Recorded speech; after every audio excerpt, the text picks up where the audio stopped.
pop music, and then I started to play jazz, and I wrote some jazz records, and then I got into ragtime, and then I got into sort of folky jam music, Bob Dylan, and then I got into Queen and Bowie and rock and roll. And then I started listening to disco.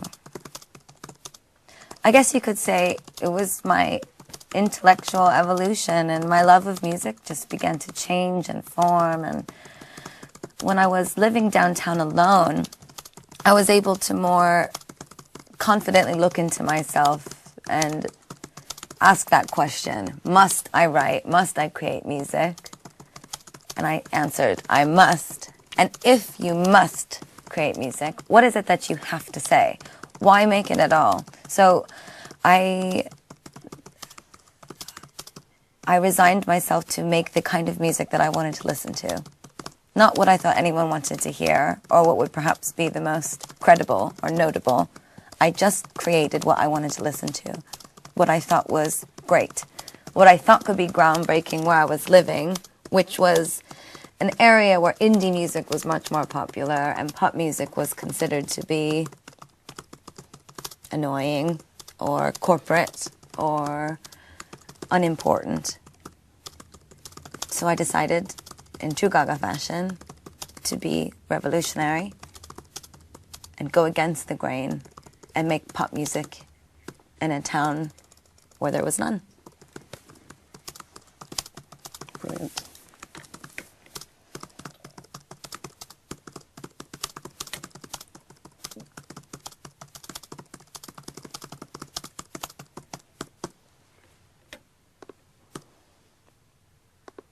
Hi everyone.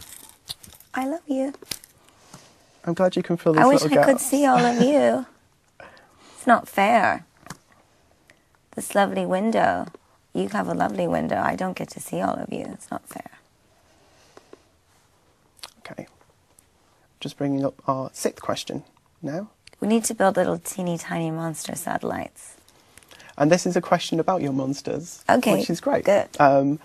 Your fans do so much for you, from rallying together to vote you to the top of the charts to holding mass requesting sessions on radio stations.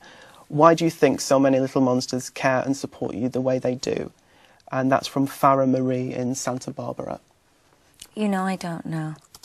I feel so blessed. It's so unexplainable, the love that I feel from my fans and how they treat me. All of the videos that they create and the lovely notes and the artwork. I mean, just the other day I spent a few hours just reading through all this fan mail that was sent to me and sending back autographs and looking at all the artwork. And I sit with House of Gaga and people that I work with in the crew, and we all rave about how talented and lovely my fans are. I guess all I would say is I think love is it's a symbiotic thing, especially when it's real. So perhaps it's just very real. And I put love into my fans, and they put love into me, and we just continue to give love back and forth to each other forever.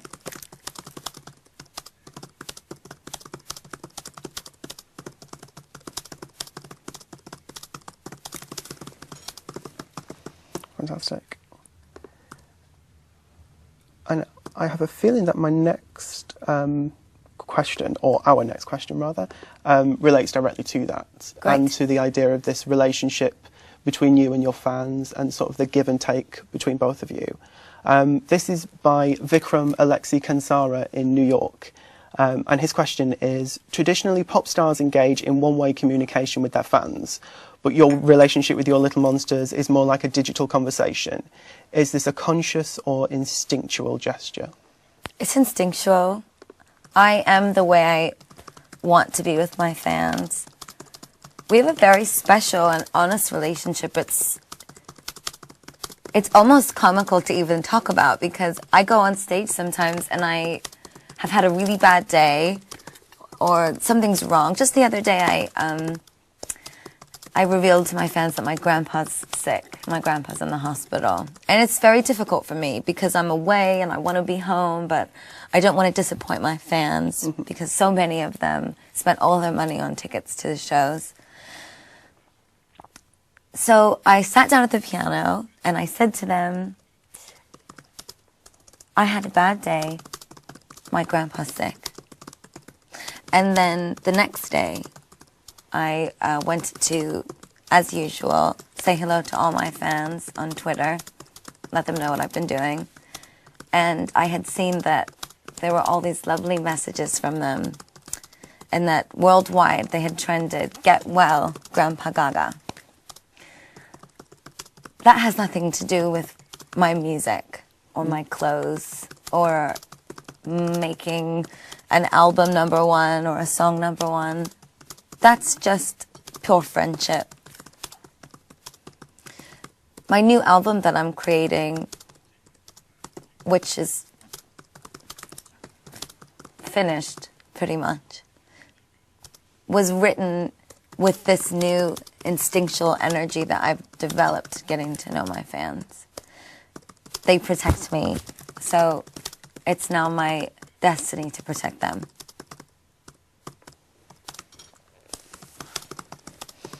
I talk too much for him to be typing. I feel terrible. No, not at all. You should just tell me to shut up. Okay, that's enough. Okay. I've had enough. Your fingers will be bleeding. We'll see when we get past the hour-long mark, then it might be that I try to pull out the one-question answers and things like that. But no, this is great. Okay, I'm just going to double-check. So you're typing and sending them live. Exactly. This is uploaded fabulous. live onto the website. So I'm just going to try and... So advanced. Just making sure that we've got everything down. I did want to get in the thing about your grandpa and the Twitter, because I think it's interesting how much you use Twitter as well.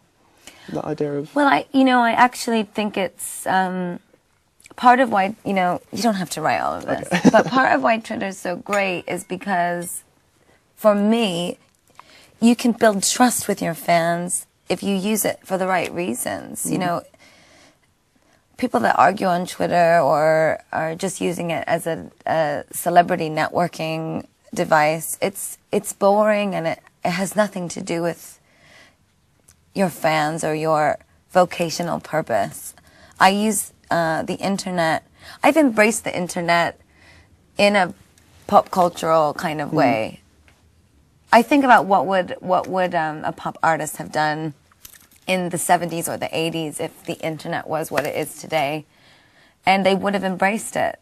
Warhol would have, he would have done something beyond what I do and what we all do with the internet, because, or I could liken it to what Nick Knight does with the internet, because it is so powerful, because it can reach so many people.